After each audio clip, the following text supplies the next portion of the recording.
We're down to the final four, people, of the UCL this season, and some tantalizing matchups. I mean, we have three teams that are on course to win the treble. PSG, who have already won Liga, they're in the Coupe de France final against Reims.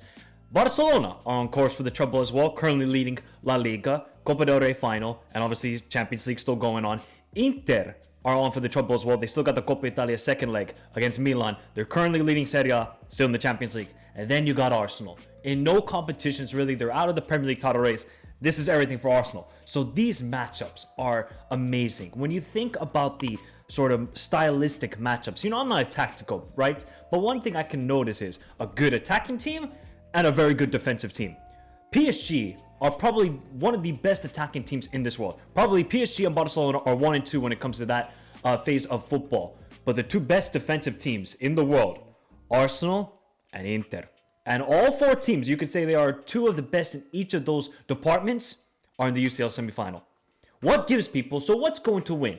We always talk about defense wins championship, but attack wins the streets. Everybody wants to talk about the attack. Oh, look at the step overs. Look at the nutmegs. Look at this sort of attacking style of football.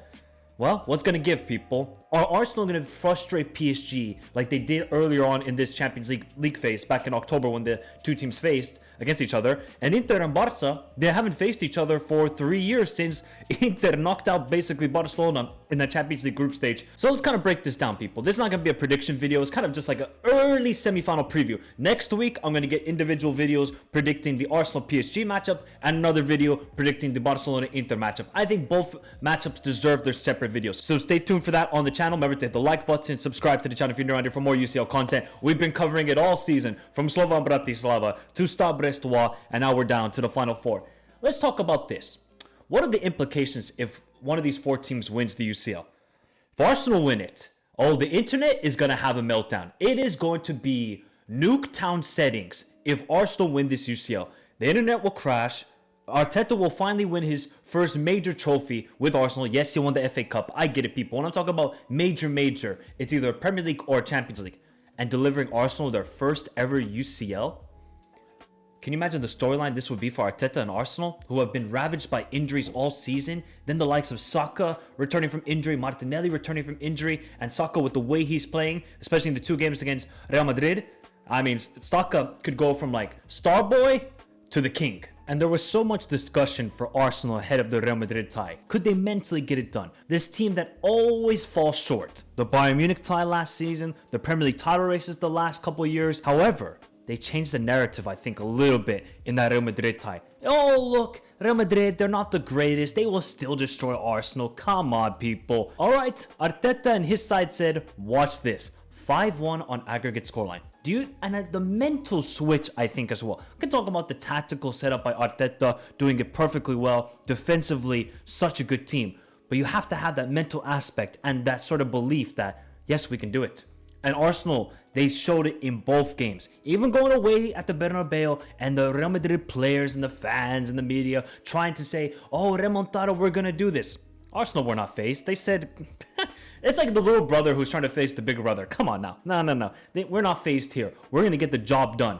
And all of their players deserve a lot of credit. I mean, Timber is having a great season. I mean, he is unbelievable right now. Same with Lewis Kelly, Kivior, Saliba, and Saka and Rice. Wow. These sort of players I look at, I'm like, they can drag Arsenal to a UCL title. So I think there's a lot riding here for Arsenal. If they don't win the UCL this season, I don't think it should be classified as a failure. You bounce back next season, you get the players healthy, you maybe add another piece to this team, because they're loaded in defense. They're solid goalkeeper. Maybe they could add another piece in the midfield and a striker. And Arsenal got a team, people. And they'll be even more fearless next season when it comes to winning these major honors. What if PSG, though? This is an incredible storyline we got here. After Mbappe left the club last year to join Real Madrid, and PSG, yeah, they went through their rough parts in the UCL early on in the league phase. You know, they were out of the top 24. It looked like they were not even going to get into the knockout stages. But ever since December, January, something has clicked with this team. They are such a fluid team, an exciting team, and everybody, like the football streets, are enjoying PSG football. Everybody knows this is not like a rags to riches story. This is not like a Hollywood film where, oh my God, they were the underdog. No, PSG have spent the money. But now we can appreciate and say, hey, you spent the money, but you're playing the good football right now, are PSG. And if they win this UCL after Mbappe leaves the club and they're playing better football than Real Madrid and without Mbappe, Luis Enrique is going to look like a star. Because remember that sort of motivational video he gave to Mbappe? You have to press as a team. We need to work as a team. PSG are a team right now. Now, did they go through some adversity against Villa?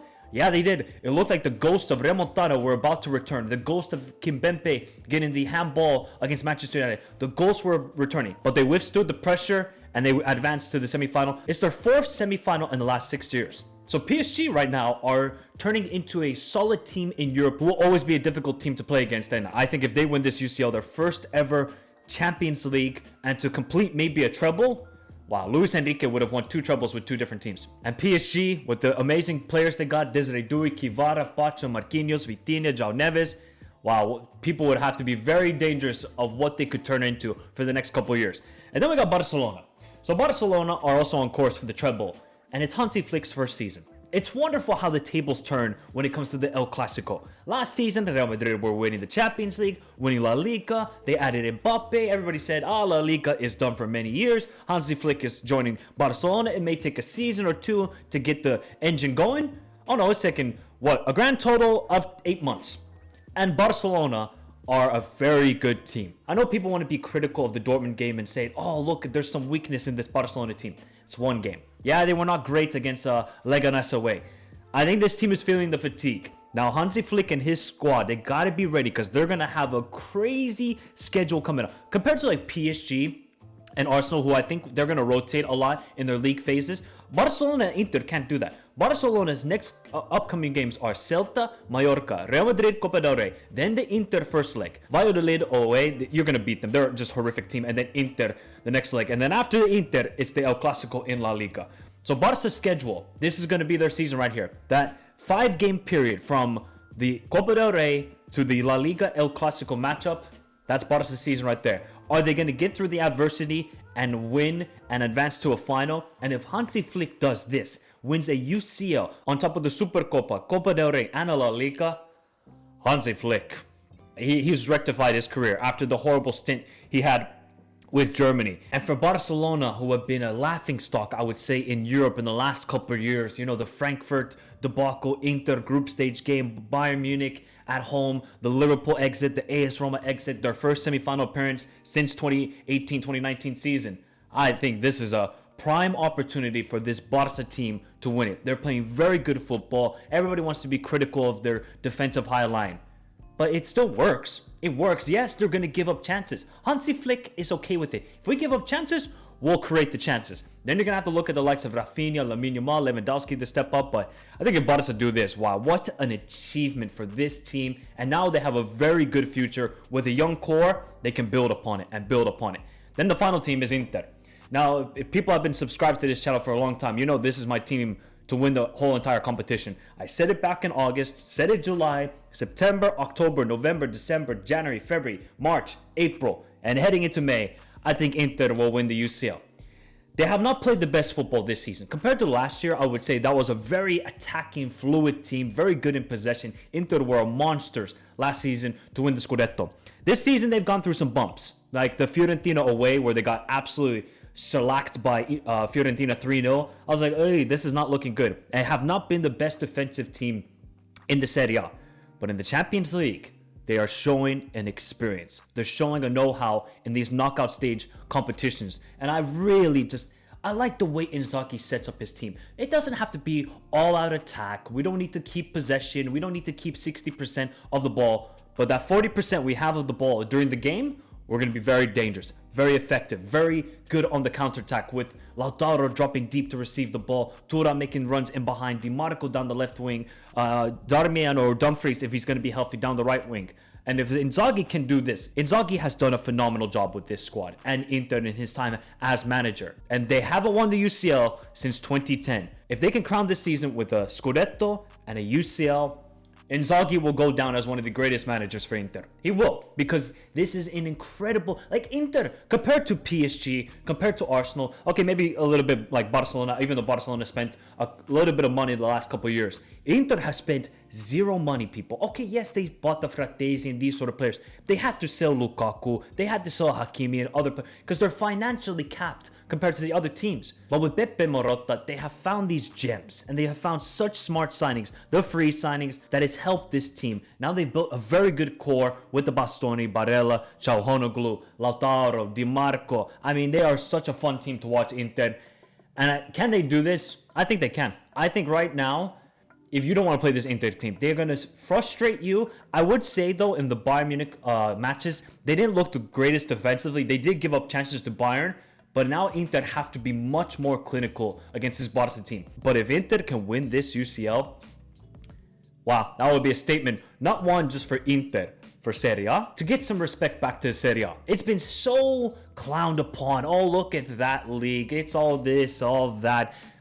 Serie A plays some good football. They have a lot of good managers and a lot of different various styles. So for Inter to win this, I think that would be a massive boost for the Serie A. But Inter fans don't care. They say, just give us the title. Give us the UCL. We have worked so hard. Inzaghi has done miraculous work. But if any of these four teams win it, it's actually a beautiful story for me. It really is, because Arsenal have gone through a lot of struggles this season. PSG, everybody thought they were done after Mbappe, Neymar, Messi left. Barcelona, they've been through the mud in Europe. Yes, they've won La Liga titles, but in Europe, they've been a laughingstock. And Inter, since Antonio Conte took over, they've gradually gotten better and better. And it would be a great story to see Inter win it. There is no prediction right now, but I'll say this. As a power ranking on who I think will win the UCL, I would have Inter 1, Barcelona 2, Arsenal 3, PSG 4. But I'm telling you, the margins between all four teams, right now it's like 25%, 25%, 25%, 25% on who will win the UCL. You can give valid reasons why Arsenal can win. And you can give valid reasons why they can't win it. You could give valid reasons why PSG can win it and they can't. Same with Barca, same with Inter. So any of these four teams can win it. Maybe last year people would have mocked Dortmund saying, ha, Dortmund in the semifinal, they ain't going to win this UCL. Well, they got to the final and they played a pretty good game against Real Madrid. I just cannot wait. I think we're going to get some very interesting tactical battles in these semifinals. It might not be like the best footballing matchup, but tactically wise, I don't know what to expect. I don't know how Arsenal are going to approach that first leg. I kind of feel like I know how Inter are going to approach that first leg. But let's say then if Barca win the first leg 3-1, how does then Inzaghi reapproach for the second leg? So many interesting details, so many storylines, so many narratives that people want to talk about. But let me know your thoughts in the comments down below, people. What's your initial thoughts of these semifinal matchups? Which one is more tougher to predict? Arsenal versus PSG or Barca versus Inter? And let me know right now, who do you think will win the UCL this season? Remember to follow me on all the socials. You can find those links in the description down below. But have a beautiful day. Stay safe in this crazy world. Till next time. Adios.